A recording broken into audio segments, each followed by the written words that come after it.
સુરતથી નવસારી જતી મેમો ટ્રેનમાં 19 વર્ષીય યુવકનું પગ લપસતા મોત નીપજ્યું। ટ્રેન સહારા દરવાજા પાસેથી પસાર થતી હતી ત્યારે ઘટના બની। દરવાજા પાસે બેઠો હતો તે દરમિયાન પગ લપસતા નીચે પટકાતા ગંભીર ઈજા પહોંચી હતી। ગંભીર ઈજાઓને પગલે યુવકનું ઘટના સ્થળે જ મોત નીપજ્યું હતું।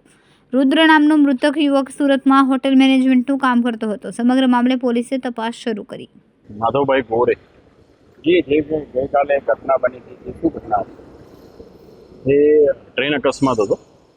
અમારા મિત્ર છે એમના સન, એમનો મારા પર ફોન આવ્યો કે છોકરાનો ફોન સ્વિચ ઓફ છે ને કોઈ નવા નંબર પરથી ફોન આવે છે। એટલે એ હિસાબે પછી હું અહીંયા પહોંચ્યો ને પોલીસવાળાઓ જોડે વાત થઈ ત્યારે ખબર પડી કે એક દુર્ઘટના થઈ છે।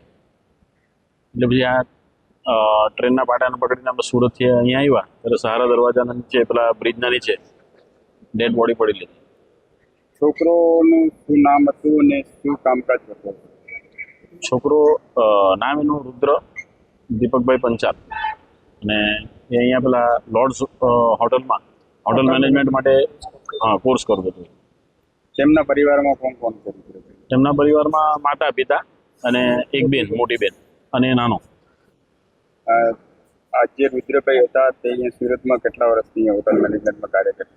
એ તો લગભગ 4-6 વર્ષ 1.5 વર્ષ બસ।